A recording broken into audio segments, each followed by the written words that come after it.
Welcome to this, the 12th episode of Mohammed's criminal enterprise. We began this by exploring the events that pertain to what's called the Battle of Badr, or more correctly, the terrorist raid of Mohammed's kin, his former neighbors, those who knew him best, at Wadi in Arabia, known as Badr. It was a horrific scene, and it was grotesquely immoral because the entire impetus for the terrorist raid was to rob a caravan. There was no intent on protecting Muslims. There was no hint of religiosity. It was strictly a raid for no other reason to steal the property that belonged to others. And as the raid progressed, according to everything we read, Mohammed and his pretend God did everything they could to make the carnage as bloody as possible. It wasn't enough to steal. They would also kill and celebrate both. The Quran surah that was recited following the Battle of Badr was designed to resolve the conflict between Islam and morality.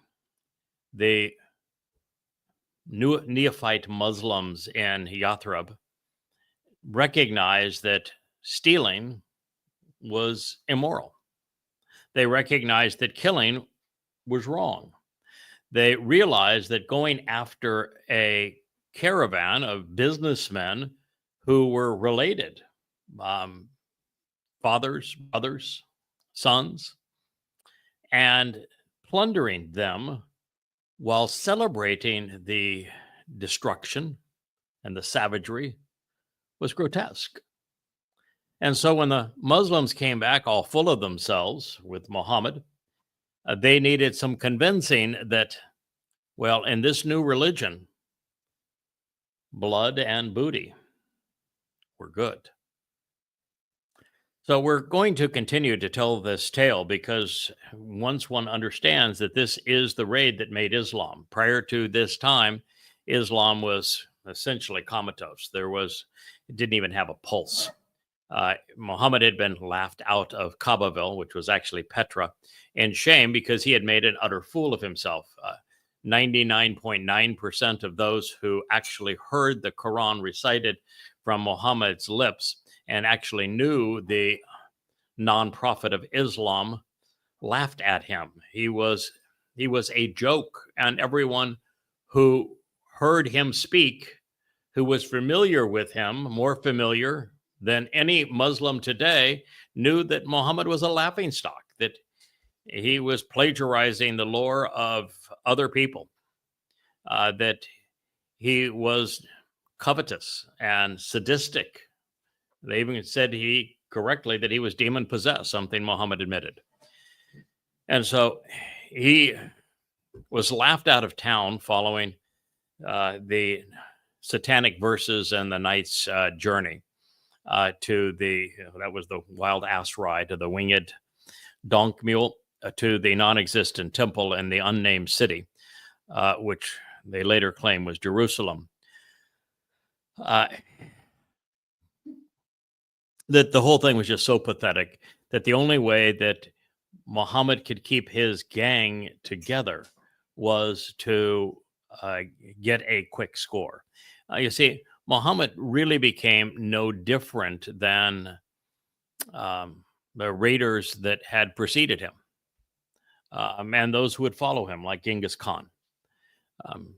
Once you start convincing people that stealing is lawful and good, and that to be a raider and make your economy based on stealing from others, you have to continually satiate those desires. The thieves will quickly turn on the godfather of the criminal enterprise unless there is a steady flow of booty. And that to a large degree, is what happened. I'm laughing because the Wookster here is taking his frustrations out on some kind of a plush toy, and his first goal is to take the squeaker out. We call it a squeaker-otomy, and that's what he's doing at the time. So as we continue to review this indictment of Islam from Islam's lone nonprofit and by testimony of its singular ungod, we are confronted with the fact that in the last surah that we read in our last episode, the 20th verse of the 8th surah, the spoils of war, Muhammad said that anytime he speaks, he must be believed, he must be followed, he must be obeyed. Now, that's not Allah. That's Muhammad. Muhammad, who was arguably the worst man who ever lived. He was a pedophile, and the world ought not respect pedophiles. He was a rapist, and that's not good either. He was a misogynist. He was perverted in all of his sexuality. He was a bloodthirsty terrorist, led 75 terrorist raids, led or inspired in the first 10 years of Islam. He was enshrined, and his religion came into vogue with the Pledge of Aqaba, which was a pledge to wage war against all mankind. Mass murder, genocide, is probably not the worst or best idea either. Muhammad was sadistic. He was a psychopath. He enjoyed torturing people to death. So this man, by any standard, particularly since he made his living by stealing from others, that's just not a good idea. But nonetheless, I've got the Wookiee tale here just telling me, you just focus on what you're doing and I'll do my job. And so when we recognize that that a Muslim must follow Muhammad's example, follow Muhammad's orders, must believe in Muhammad, then we're left in an interesting place, because the Quran purports to be Allah speaking. And so you can't follow Muhammad's orders. You can't follow Muhammad's example in the Quran, because Muhammad's example isn't laid out in the Quran. Muhammad's words aren't presented in the Quran according to the Quran. And so that leaves you with the fact that Islam can't be practiced. There is no Islam. There are no Muslims without the Islamic hadith. And the oldest source of hadith is Ishaq's Sirah, followed by Tabari's Tariq, and then Bukhari's hadith collection. And the portrait they paint of Muhammad, well, by comparison, Adolf Hitler is a saint. By comparison, Tamerlane is a good guy. I mean, there is nothing beneath this man morally. Nothing.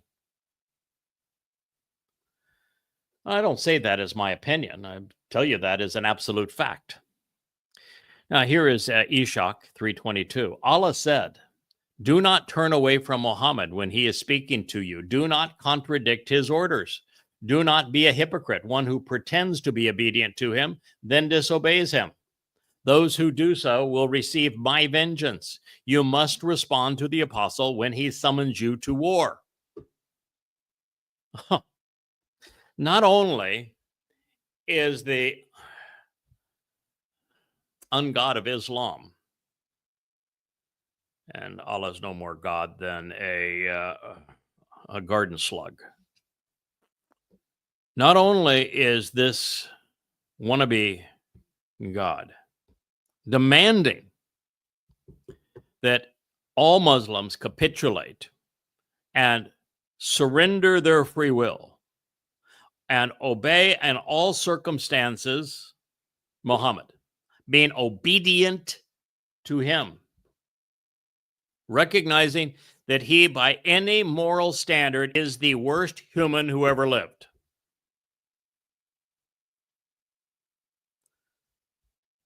The specific example is you must respond to Mohammad when he summons you to war.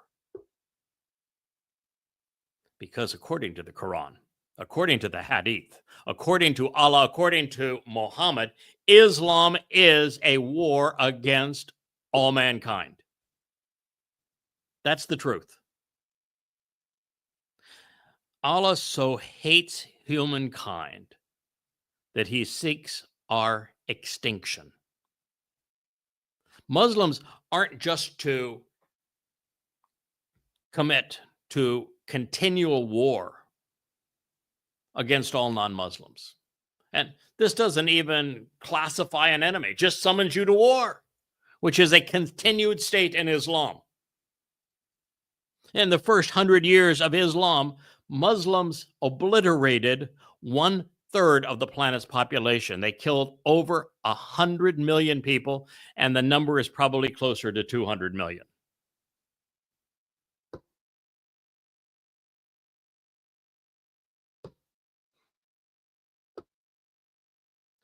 Why has the world allowed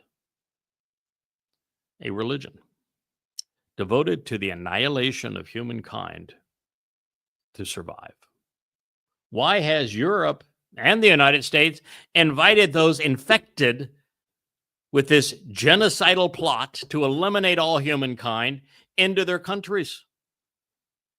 Do you know that it's actually worse than Allah wanting Muslims to wipe out all humankind? You know why? Because in the Quran, in the 33rd surah, Muhammad says there's only two kinds of Muslims. Those who have died killing for Allah, and those who are waiting to die to kill for Allah. So it's human sacrifice on an entirely different level. It's not only that the victim is sacrificed, but the person doing the sacrifice for Allah must also die. It is the obliteration of the human race. Now you might ask, well, how is it possible for that to be true? Well, first of all, I'm telling you emphatically, it is true. That is what the Quran calls for. That is what the Hadith call for. That is the simple truth about Islam. There is no question that what I have just told you is true, that Islam began with exactly this, a call to war against all mankind. And it is absolutely true that the Quran in this surah and in so many others commands Muslims to fight and kill for Allah. And it is also true that Allah in the 33rd surah insists that all Muslims must die killing for him. So my conclusion is a statement of fact. So you might question, well, what kind of a God would call for the annihilation of humankind? One who's not a God. One who wants to be believed he is God, that wants to belittle the real God by removing from that real God, by corrupting and murdering the one being that the actual God loved so much that he devoted himself to our betterment. Yahweh loves humankind. Yahweh wants all of us to be part of his family. Yahweh is committed to our well-being, to lifting us up, to loving us as his children. And Allah is none other than Hasatan. And for him, he doesn't want to be the adversary. No, he wants to be greater than the God who loves and who has created humans, and he's going about it by obliterating all humankind. Islam is simply the most deadly disease ever perpetrated on humanity. That is not an opinion. It is a statement of fact. Technically, one cannot be a bad Muslim under this scenario. And this is the scenario of the Quran and Hadith. A peaceful, loving person is either a non-Muslim or a hypocrite. Therefore, all true Muslims must obey Islam's dictates, which makes all Muslims bad people. You can be a non-Muslim, you can be a hypocrite and pretend you're a Muslim and be a decent person, but you cannot be a good Muslim, a true Muslim, unless you are genocidal. Statement of fact again. For the earth to tolerate a religion that requires all of its adherents to kill says there's something exceedingly wrong with the thinking and the morality of humankind.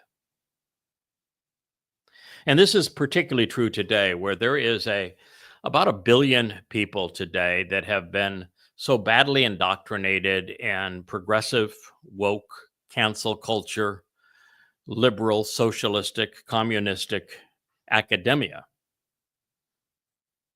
They've lost the ability to think.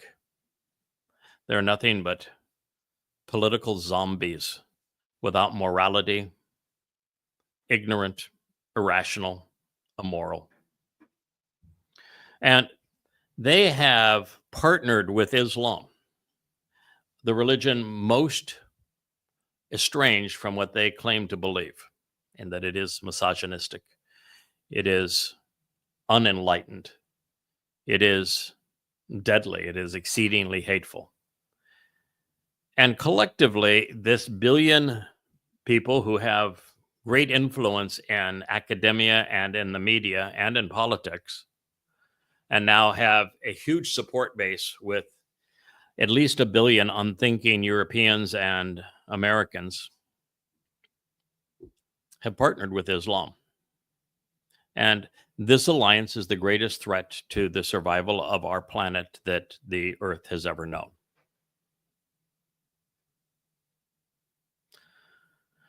Muhammad's summons was to raid civilians and steal their property. That was his order. So if you were a Muslim, you must be committed to stealing from others and killing them in the process. This wasn't holy war, it was terrorism. Also, to follow Muhammad's orders, as Allah is compelling, one must understand the Sunnah and come to comply with its hadith. That is the only place that the non-prophet's commands and terrorist example can be found. I call him the non-prophet because, well, you can't call a man a prophet and be sane if you know that he never issued a single prophetic pronouncement that came true.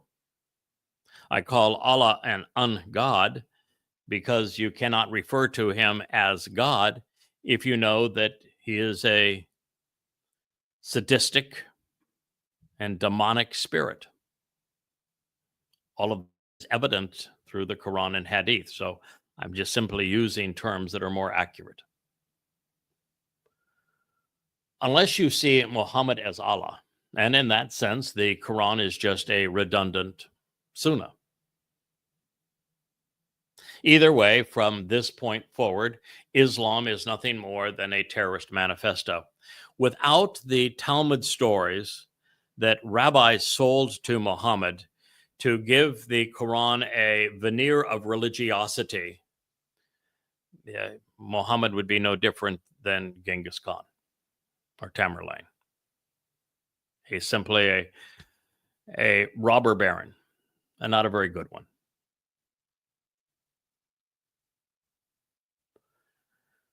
The creed of Islam, as created by Muhammad and Allah, is obey Muhammad, fight for Muhammad, and pay Muhammad. Now, since Muhammad is worm rot, he is certifiably dead, what are Muslims doing? What in the world are they doing? I mean, you would think there's 1,900,000,000 of them, that some of them would be able to actually read and think and recognize that in 100% of the portrayals of this man, from the Quran to the Hadith, he is depicted as a sexual pervert, a thief, a liar, a ruthless terrorist, and mass murderer. Unless you view those things as religious values,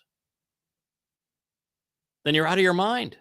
And if you view terrorism and mass murder, genocide, apartheid as religious values, then you are out of your mind. Either way. Of course, I mention apartheid because leftists have been so opposed to apartheid. They want to accuse, everybody of apartheid. And yet the group most prone to imposing apartheid, in every case where Muslims are the majority, apartheid is imposed on all non-Muslims. They have no rights. They can't vote. They can't own property. They can't engage in business without severe taxation. They are treated worse than animals. Every Islamic country imposes apartheid. And for all of Islam's existence, it has pursued genocide.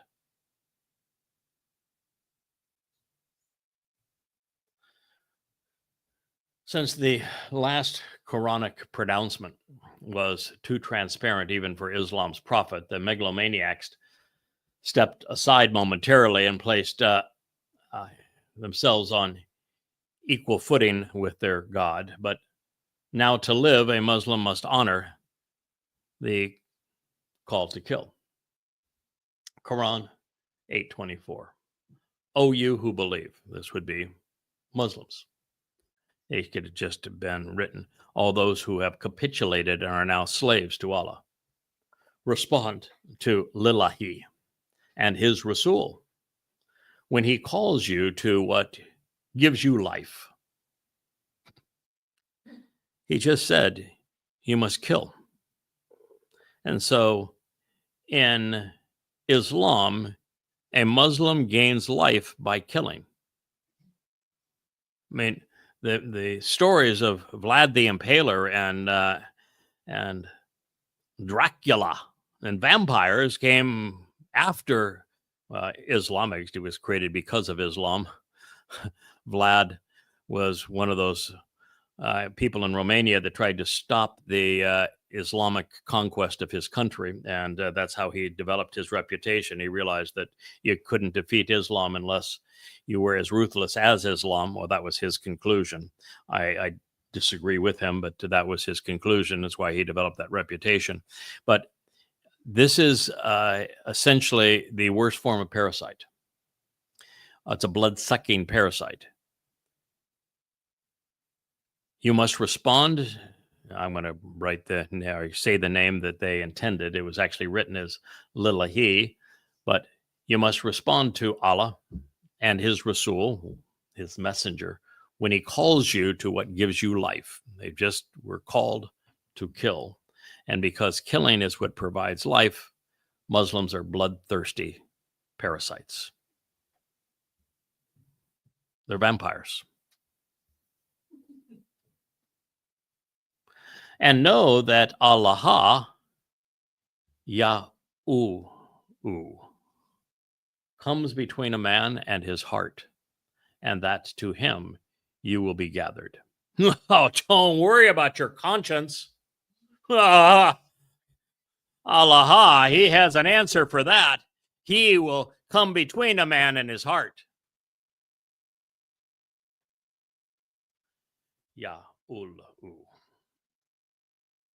Quran 8:25. And fear a trial, a tumult, and tribulation, which will not afflict or affect those who zalam, disbelieve, deny, and do wrong among you exclusively. And know that Allah, severe, the penalty and punishment. He left out the verb is and the preposition in, so I thought I'd throw them or share it as it was actually recited. So now he is saying not only am I going to cauterize your heart so that you have no feelings, no empathy, no compassion for those you are plundering, abducting, and murdering? That the afflictions that I imposed on those that Muslims are now abducting, torturing, plundering, and murdering will also affect you and not them exclusively. So you better watch out. Allah's going to get you. Know that Allah is severe in penalty and punishment. So, who do you think is the most severe in penalty and punishment? That would say, I'm going to cauterize your heart so you have no empathy, so that you can kill and plunder and abduct with crazed desire, and you'll feel no remorse. Who, what would say such a thing? Now, the world knows him as Satan. They just don't know that Allah is Satan. One of the most repeated phrases in the Quran is that Allah, Allahi, Allahu is severe in penalty and punishment. Islam is a carrot and stick. The carrot of Islam is that you get to be a terrorist. You get to go off and rape and plunder and steal, and you get to keep 80% of whatever you steal. Whatever blood that you shed, you can get your jollies on torturing people because there's no remorse. And then not only can you have an economy that's based upon stealing, but if you're killed, and when you're killed, killing for Islam, you are promised a brothel. You're promised babes in paradise that have perpetual virginity. That's what you're promised. That's the carrot. Now, I don't personally, being a moral person, don't want any part of that. I would no more want a perpetual virgin, the man in the moon. It's a woman who's not going to enjoy that sexual encounter, and therefore, since she's a perpetual virgin, will never enjoy any sexual encounter, and that it's all about conquest, and that she has absolutely no experience in reciprocal love. That does not sound appealing to me. And wallowing in the blood of others and stealing what others have built, abducting people, engaging in human trafficking, that doesn't appeal to me either. So the carrot of Islam only appeals to those who are really disgusting, and that's why Allah cauterizes the human heart. Now, that's the carrot. You know what the stick is? That if you as a Muslim ever cease killing for Allah, if you ever turn your back when there's an opportunity to kill, if you don't steal on command, then Allah is going to torture you forever. If you are peaceful, Allah is severe in punishment. Carrot and the stick of Islam. I don't think either of them are worth a damn. And fact of the matter is, Allah has absolutely no power, no influence, no nothing. You know, all of these Muslims that commit acts of terrorism, screaming Allahu Akbar as the confession, have never figured out that Allah is not Akbar. Allah has never done squat. Ever. Not once.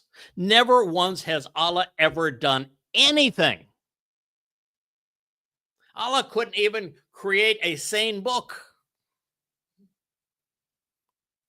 Everything in the Quran that's even quasi-sane is twisted Talmud readings from rabbis in Yathrib. The rest of it is just total and complete vile rubbish. Never a single miracle, never an appearance, never a word, nothing. 1,400 years of absolutely nothing. The rock of the Kaaba can't even turn over. It's not even a good weather rock. It isn't worth crap. You know, Allah's no more God than that black stone that's all fractured in the side of that hideously ugly piece of crap they call the Kaaba. So ugly, they have to cover it in a black blanket.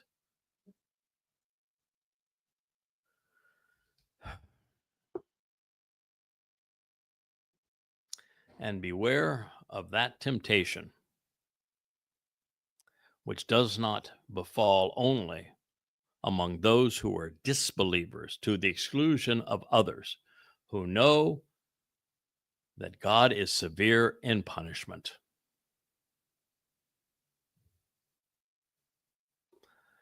Lots of double negatives there, huh?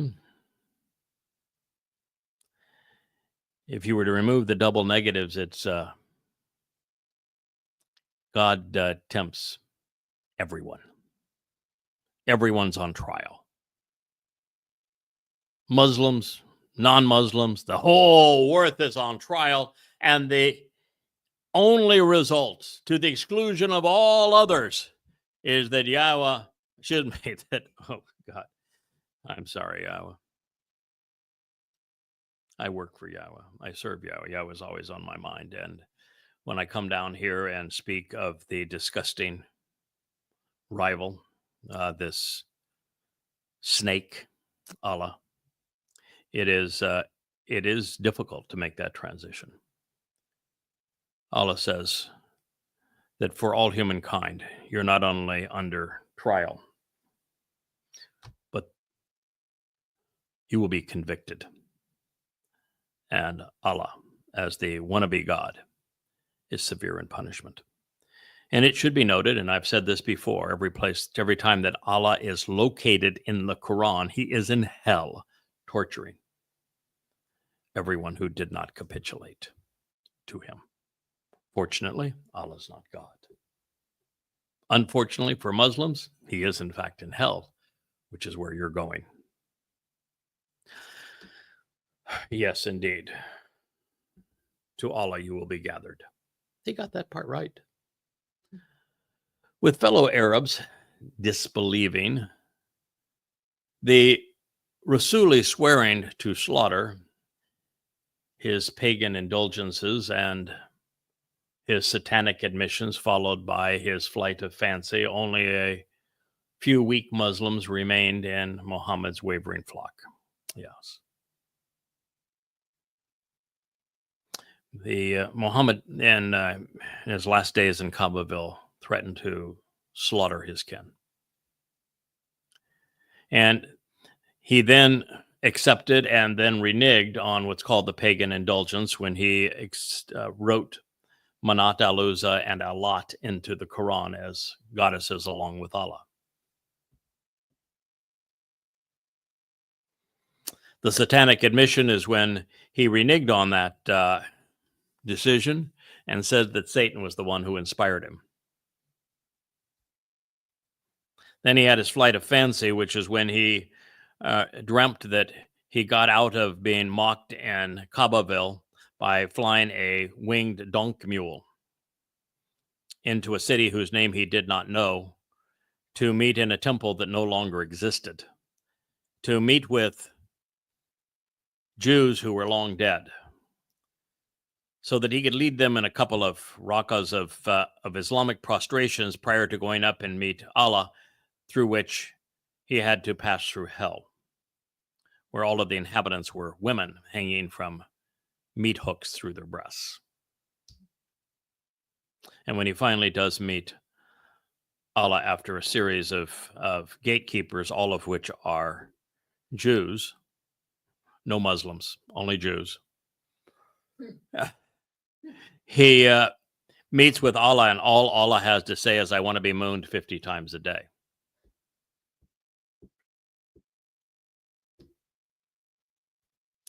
Such is the stupidity of Islam.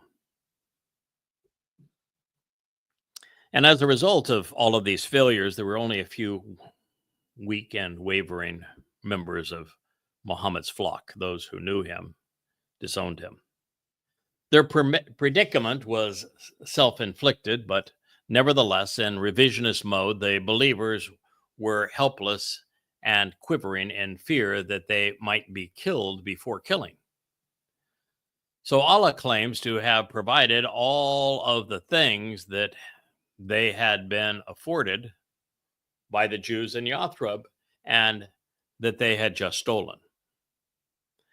Quran 8:26. And remember when you, few, he forgot the verb were, few, and he forgot the conjunction and, deemed weak, even helpless in the land, fearing that the men might do away with you, then he sheltered you and strengthened you with his help and provided the good things so that you might be thankful. Yes, the Muslims were few. Those who knew Muhammad best, who actually heard the Quran being recited, universally rejected him. And because they had threatened to slaughter their kin and had behaved like terrorists, they knew that they were at risk of good people eliminating the bad people. So now the sheltering you was they came to Yathrib with Muhammad having claimed to be the Messiah, and on the pledge that the pagans in Yathrib would wage war against all mankind on Muhammad's behalf, and he set himself up as a warlord and was living in Jewish homes that the Muslims had stolen and on Jewish loans that they had negotiated but not paid. That's how Allah sheltered his people. And the good things were these things they had just stolen. So they should be thankful for the value of kidnapping for ransom and plunder. Quran 8:27. O you who believe, Muslims, do not betray Allah and his Rasul, messenger, nor betray your amanat, things entrusted to you, all of the duties which were ordained while you know.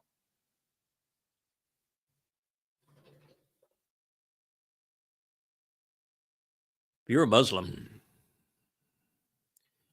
if you cease to believe that Allah, this incompetent, impotent, demonic, and sadistic spirit is God, or that his messenger is the most depraved human who ever lived. And if you start to think that maybe you deserve more than what you have either stolen from others or charity was given to you by others, then you're in serious trouble. Because good Muslims will kill you. And Allah hates you. Don't betray them. That's what it says.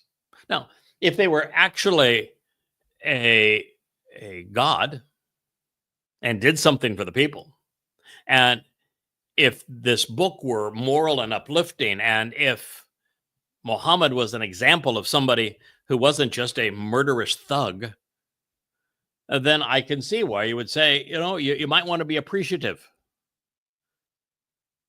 But think it through. How does one betray a God? You can reject a God.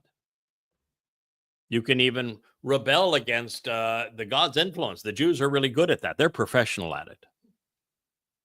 But you can't betray them. Unless your God is really, really puny. Constantly claiming credit for what others had done is really pathetic and unseemly. Muhammad's militants had won a skirmish against some poorly equipped and out-of-shape businessmen. The Muslims were a small band of bandits, feeble and despised before Badr. But they remained so, and they remained so, after the skirmish in the sand. No Muslim was carried off by force. They were the kidnappers. As for asylum, they would be, well, as for asylum, I'd be happy to recommend one. Quran 8:28. And know that your wealth and your children are a trial, and that Allah, with him, forgot the verb is, great reward.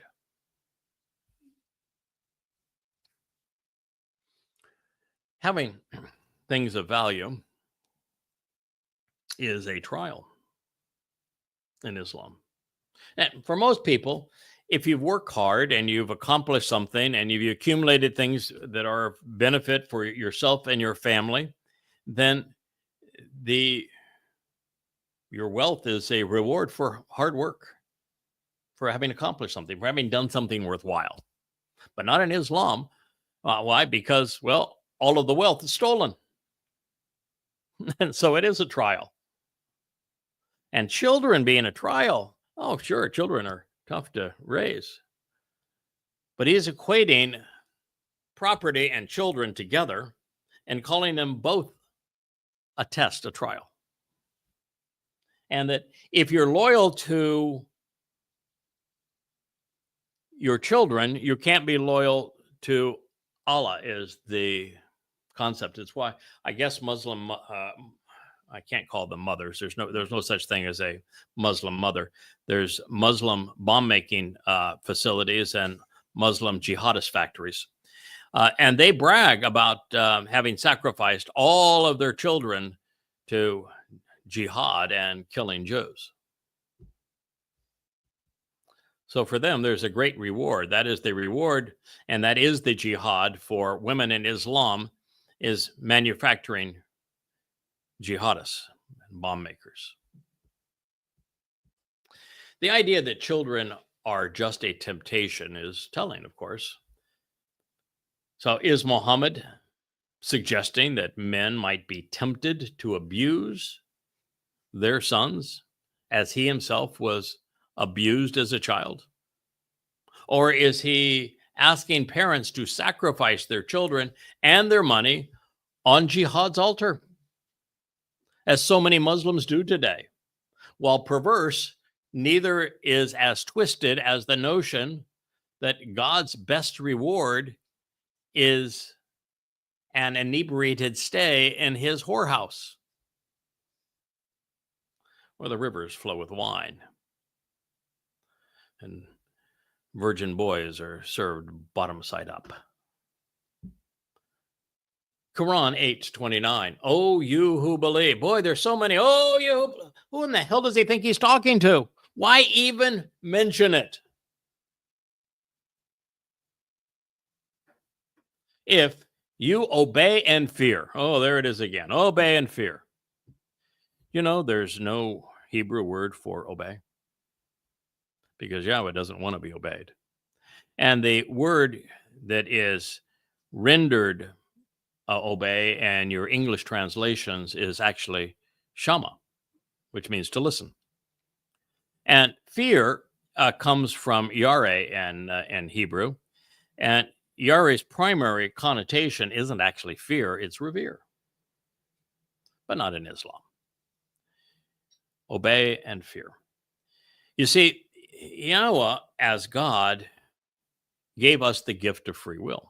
We can choose to know Yahweh, reject him, ignore him. Our choice.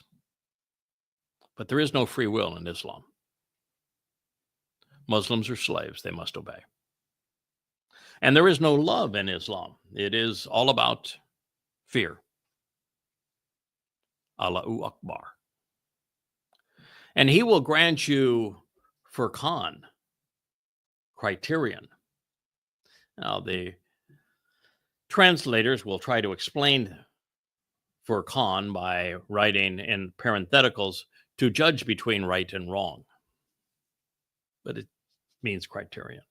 And makraj, making way for you to get out of your evil deeds. Expiating your sins and forgive you. And Allahu is the owner of great booty. You see, in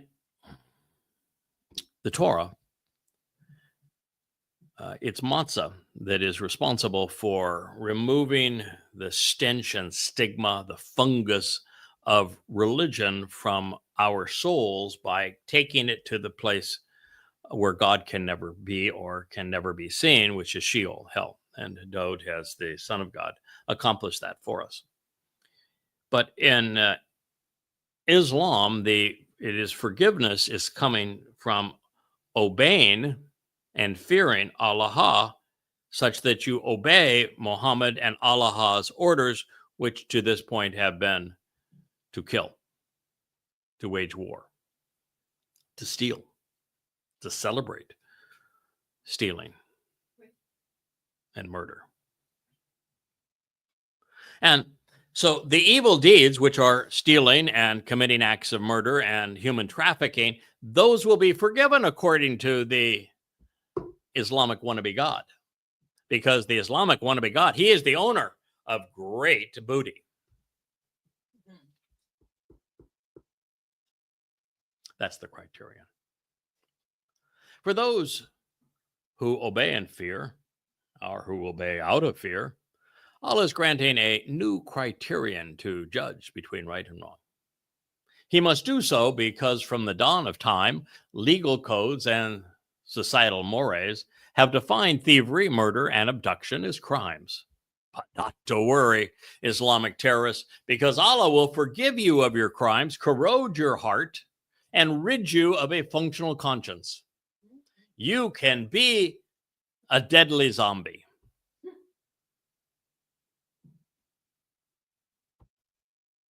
But you may want to ask your God a question. If Allah owns such great bounty, such booty, then why does he need you to steal for him? Why did he confiscate the loot from the Badr raid, especially when his prophet claimed that Muslims could keep everything they stole? Why does Allah constantly harangue Muslims for a loan?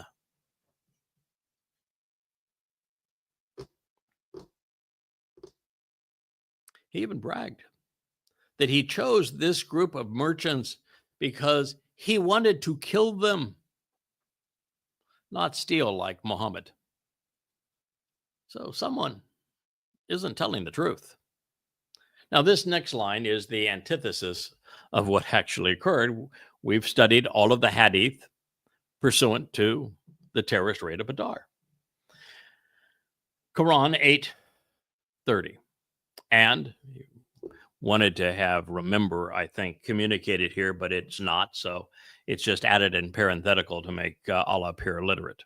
And when the disbelievers plotted against you, that they might restrain you or to kill you or to get you out, they were plotting, and Allahu too was plotting. And Allahu is the best of the plotters.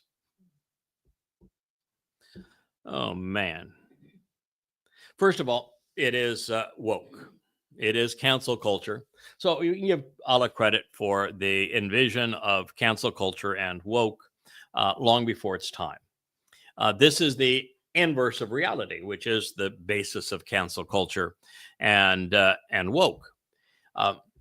It wasn't the disbelievers who plotted against the Muslims.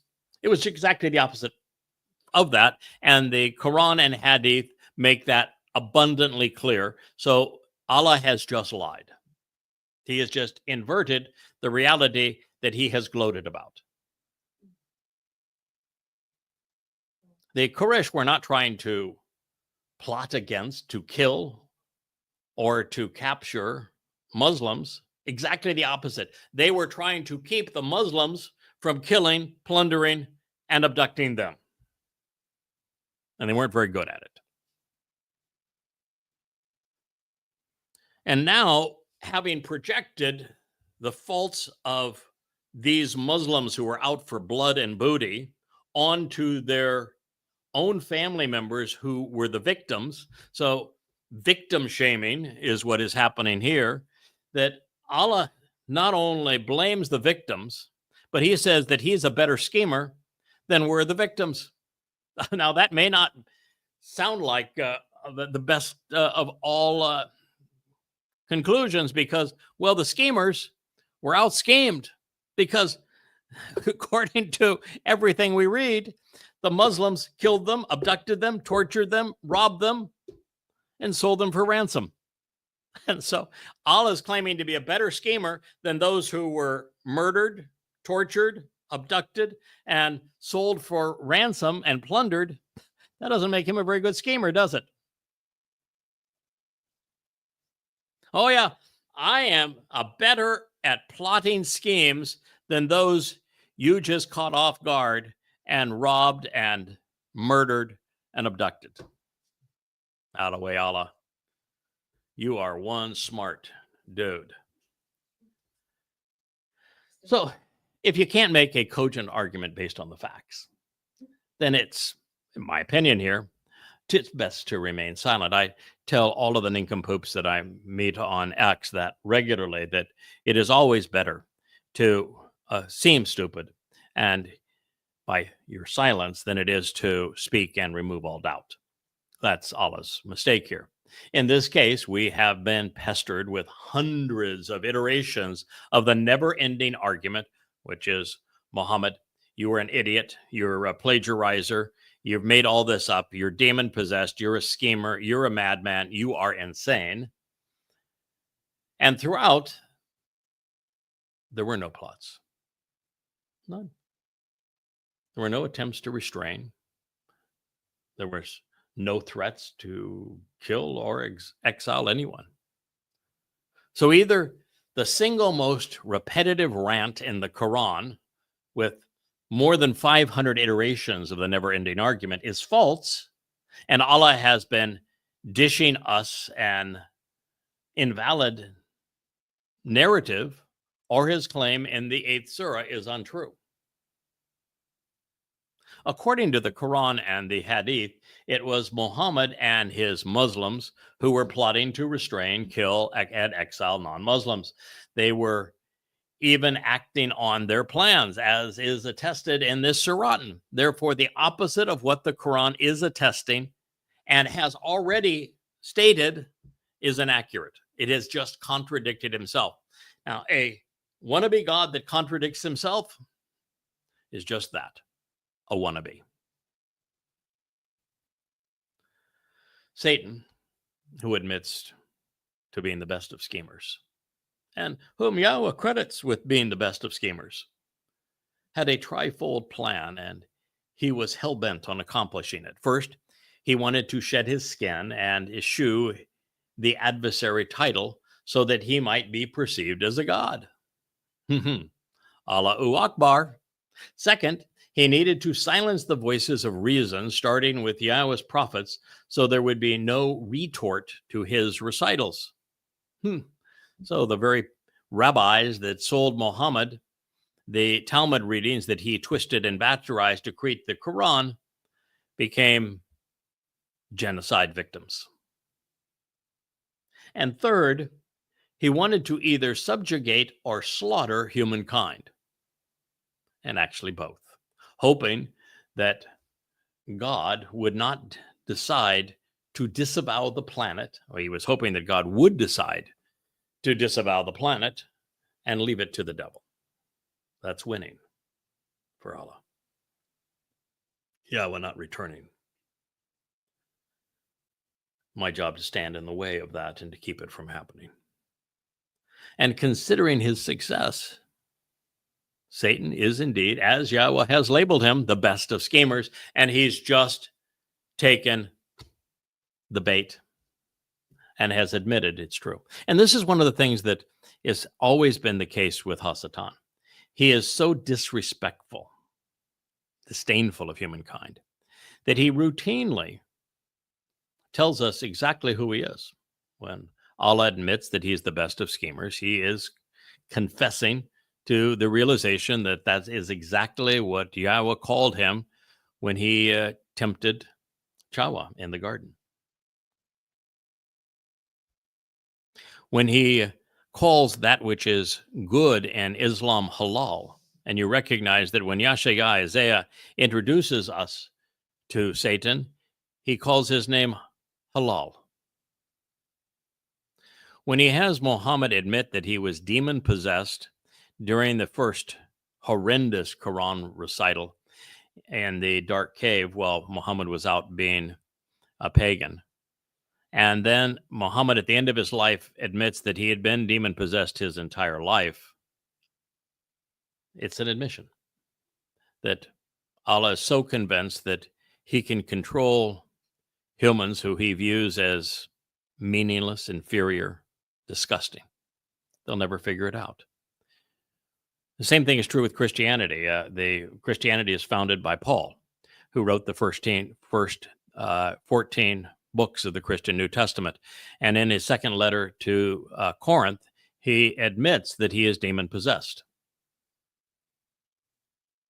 And yet, Christians read right past it. It is Satan taunting them.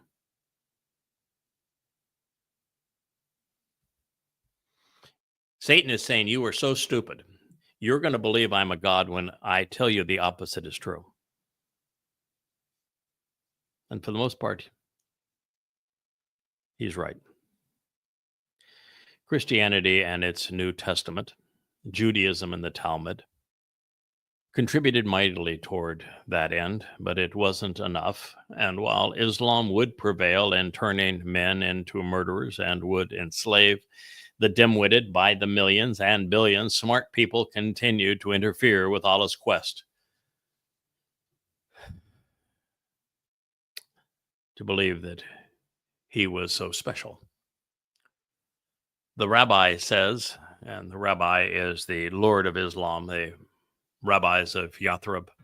I think they called them Easter eggs, don't they? When somebody puts something in a plot that you're taunting people to find. Well, when they were selling, rabbi were selling Muhammad Talmud stories to flesh out the Quran and make it appear religious, they said that the word for Lord was rabbi. And it stuck. Rabbi appears throughout the Quran. So the rabbi says, Ishaq 3:23, I am the best of plotters. I have deceived them with my guile so that I delivered you from them. Webster defines guile as the same way that God defines Satan, insidious and cunning, crafty and duplicitous, as a deceiver. Islam admits that Allah is Satan. I mean, this is not a complex conclusion. Quran 8:31. And when our verses, he wanted to say of the Quran but forgot, are recited to them, and of course you did not say written to them because there was no written Arabic at the time, and not a word of this would be written for 100 years. The passage of 4 or 5 generations. They say, indeed, we have listened and we have wanted to. We could say the likes of this. This is nothing but the tales of former people. Well, there's another confession. And when our verses are recited to them, now them is now the victims, those that Allah and Muhammad had the first Muslims butcher, rob, and abduct for ransom. And when these verses are recited to them, and this is true, that according to the Quran and Hadith, 99.999% of those who actually heard the Quran recited by Muhammad and saw Muhammad and came to know him realized that he was a buffoon, that he was a madman, and that he was demon-possessed, and all of this was plagiarized. And Allah's admitting it, saying, yep, he's projecting on the victims, having them say, yes, indeed, we have listened. And if we wanted to, we could say the likes of this. I took up the Siratan challenge, and I think there are 5 of them in goddamn religion, and they're hilarious. Yeah, fact of the matter is, Dr. Seuss writes better sonnets than does Allah. But this is the worst book ever not written. I mean, it is just pathetic. There is nothing in it that has even a nuance of value. It's contradictory, it's demonic, it's immoral, it's plagiarized, it's repulsive. And so, so here are the very people who knew Muhammad and the Quran best, and they're saying, yeah, we've listened. And if we wanted to, we could say the likes of this, but we're not going to because it's stupid. And then they're saying this is nothing but the tales of former people. And they're right, because every religious rite in Islam was established by the very people that the first Muslims killed, the Quraysh. They were the custodians of the Kaaba. They're the ones that venerated the Kaaba. They're the ones that promoted these rocks to gods. They're the ones that instituted the Hajj pilgrimage. They're the ones that instituted the circumambulation, the tossing of stones, the prostration of prayer is theirs. All of it, everything about Islam was conceived by the very people that Allah was having and Muhammad was actually murdering. And they knew it was the tales of former people. And that was the beginning of it. Then the next phase was that Muhammad wasn't inspired as a prophet.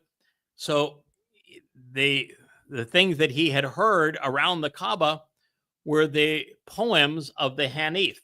And the Hanif poems were Arabs that had, in Yemen, who had converted to Judaism. There's a whole history, and the history of Tubi and the influence on Yathrib is one of the great stories, denouncing the entire narrative of the Quran. And so these Hanif poems, including the Hanif's God, which was our Rahman, permeate the early surahs. So it's nothing but Quraysh paganry that established the Islamic religion around the Kaaba, followed by a plagiarizing of Hanif poems, including their style, their narrative, and their God into the early surahs, held together by the never-ending argument. And then when the time came that Muhammad was mocked out of Kaabaville in shame and went to Yathrib to be supported by some pagans, he found that the rabbis were, well, a godsend. They recited the most ridiculous of their Talmud stories to Muhammad. He twisted them such that they become even more incredulous. And that became the Quran. It is nothing more than the tales of former people. And by the time you get to the last of the surahs chronologically, the Muslims had overhunted Jews, so there were no rabbis anymore to buy Quran surahs from. And so they began to twist apocryphal Christian writings, particularly the Gospel of Thomas, which was so stupid, even the Roman Catholics decided not to include it in their canon. And yet that's what they have. And it's so stupid that the Quran actually claims that Miriam, the mother of the imaginary Jesus, who they call Esau, which is really Esau, the person God said he hated, was the mother of, at one time, and then the other is the sister of Moses. I mean, he's wrong by, 1,400 years? And of course, he picked the one name, as did Christians, that God uses as an example of don't be like her. Miriam means rebellious, contentious, essentially disgusting from God's point of view. This is right in the Quran. I'm not making this up. It's obvious that those who heard the Quran knew it as well as I do, and that they came to the irrefutable conclusion, which I prove, that the Quran is nothing but an assemblage of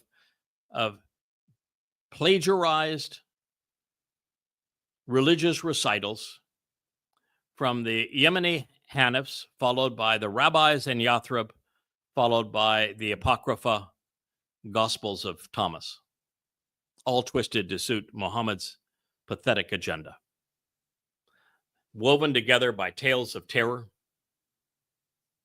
and the never-ending argument. That is the Quran. I prove it in goddamn religion. These people knew it. They lived it. They experienced it. They were eyewitnesses to it. Well, as many of you know, I accepted the Suratan challenge and I bested the On God fair and square. The 8th Surah is his masterpiece and it pales in comparison to my Suratan. I'll guarantee you that. One of these days I'll put my Suratan to music. I have presented the words of my God also to refute the impostor. And they are brilliant, brilliant, and enlightening and uplifting and enriching by comparison. The reason that the local Arab population in Yathrib was questioning the prophet's credentials is because he had already trotted out the 2nd Surah. It was filled with convoluted stories lifted from the pages of the Talmud, which in proximity to thousands of Jews, they recognized were fabricated because, well, they were the ones that sold Muhammad recitals from the Babylonian Talmud. Therefore, this verse confirms that bad Muslims were smart enough to recognize a false prophet. From the beginning, Allah has been inept at improvised dialogue. This next verse is no exception. Quran 8:32. And when they said, Allahu, if this was this, it the truth of from you, then rain down stones upon us from the sky, or bring us a painful torment. This is the response. Allegedly. So they said, all right, Muhammad, we know you're nothing but a fake. And Allah wants to mock the victims. And so he's putting as strained dialogue in their mouths as he puts in Muhammad's mouth. And so in essence, it says, and when they said, Allahu, if this was this, it the truth of from you, then rain down stones on us from the sky or bring a painful torment. So they were at this point so disgusted by elevating their stones in the Kaaba to the status of gods who were threatening them, as opposed to stones in the Kaaba that were gods that were enriching them, that they said, all right, if your God is such a big shot stone, then rain rocks down. I mean, he ought to be able to do that, right? He's a rock god. Stone us. I mean, it was clever as hell. He's a rock god. Stone us. Oh, well, Allah couldn't even do that. So they said, all right, you've threatened us. Every time that we point out that you're a fraud, you threaten us with a painful punishment. Bring it on. Show us that your God is capable of something. I mean, our rock gods here in the Kaaba make us money. Prove to us that your God is capable of something. Otherwise, you're just nothing but an imposter, a fraud. We're tired of it. Go away. Quran 8:33. But not is Allahu that he punishes them while you are among them, and not is Allahu the one who punishes them while they seek forgiveness. Which is Allahu saying, Allah saying, okay, you got me. I am a rock god, and I can't even go so far as to stone you. That ought to be in my power alley, right? But I can't do it. And as for the painful punishments, yeah, it's a threat, and it works on a lot of people. But I understand it's not working on you, and I can't make it happen. So I'm going to tell you that my excuse is that I'm not going to punish them while you were among them, except for, guess what? He did. And worse, the punishment was to have Muslims act as monsters. And by the way, there was none of the Koresh that were seeking forgiveness. They had nothing to be forgiven for. It was the Muslims that needed to seek for forgiveness. Now, it would have been appropriate for the Koresh to rebuff Muhammad's constant Quranic haranguing, claiming that the sky was going to fall on them and the mountains were going to run away and that they were going to suffer painful punishments. But it would never have been stated like this. First, Rahman was Muhammad's God at the time, not Allahu.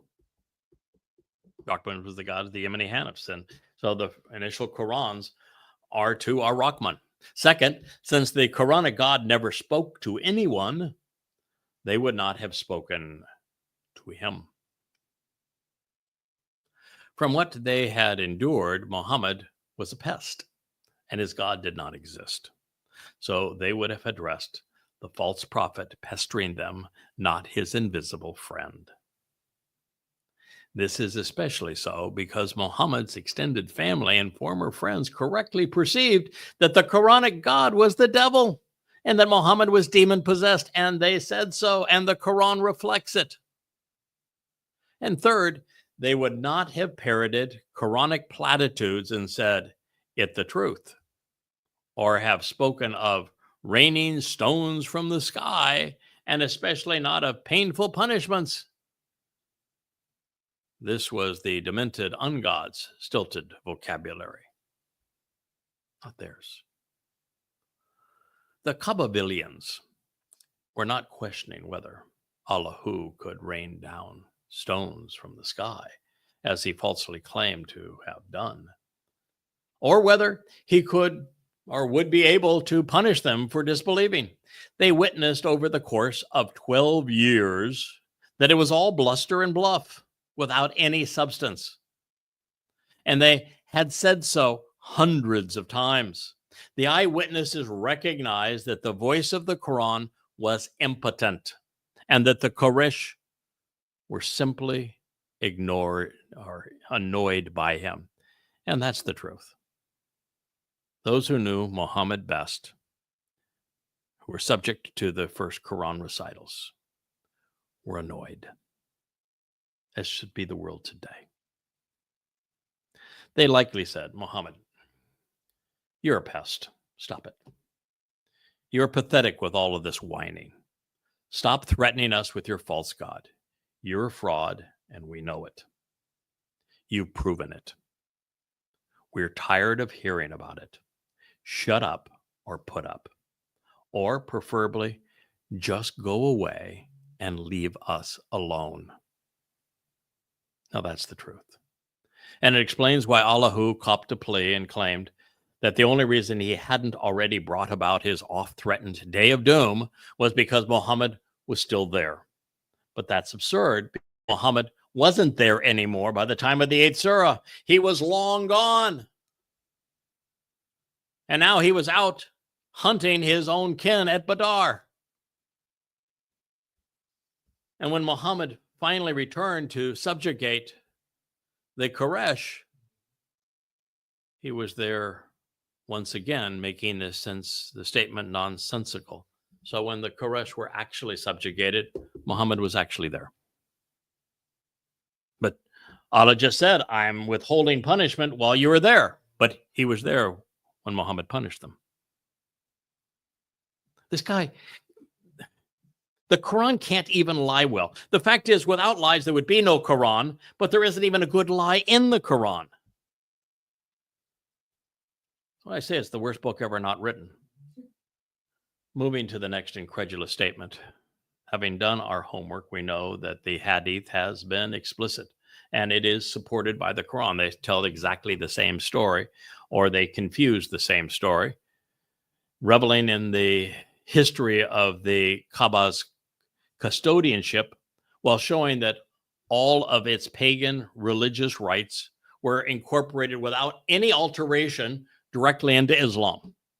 But now, since Allahu wanted to claim the somewhat lucrative pagan scam on behalf of his messenger and confiscate it from the perpetuators, its custodians, he is denouncing what he has endorsed. even though Mohammed and Muslims would continue to perform all of the rituals at the same time, at the same place, in the same way. Quran 8:34. But what for them that not punish them, Allahu, while they hinder from the mosque al-haram, forbidden or holy, while not they are its guardians, not its guardians except ones who fear, but most of them do not know. Their salat, obligatory prostration prayer at the house, was nothing but whistling and clapping. So taste the punishment because you used to disbelieve. Now, I'm going to share some insights on this, and we'll return to this passage in the next installment of Muhammad's criminal enterprise. But I want to leave you with some thoughts. What Allah has just admitted and the Quran has just acknowledged is everything I've told you over and over again. That the Quraysh, Muhammad's neighbors, extended family, had established the Kaaba as a pagan shrine and a lucrative pilgrimage site long before Muhammad was born. And it was purely pagan. There were 365 rock gods and this rock pile. Allah, by the way, wasn't even one of them. Allah was a come lately in this process. The chief deities were Alat, Manat, and Al-Uzza. And so Allah is acknowledging exactly what I've said, that the mosque, which was the place of prostration, is actually a term derived from the pagan Arabs around the Kaaba, and that Al-Haram was established by these pagans long before Muhammad was born or Allah was even known. And Al-Haram is one of those strange words because context determines whether it is the worst or the best. You see, haram is perceived as that which is evil and forbidden in Islam. So it's actually the forbidden mosque. And haram is used more in concert with that which is evil and wrong and forbidden than it is with that which is holy. And there's no distinction between the spelling. Same word. So this was the forbidden mosque or this was the holy mosque. You pick. That's another one of Allah's I'm going to be in your face with all of this. So the mosque, even the term al-haram, was established, and the Quraysh were in fact its custodians long before Muhammad stole all of their pagan religious rites to make Islam. Just stole them all and created a counterfeit of them as Islamic.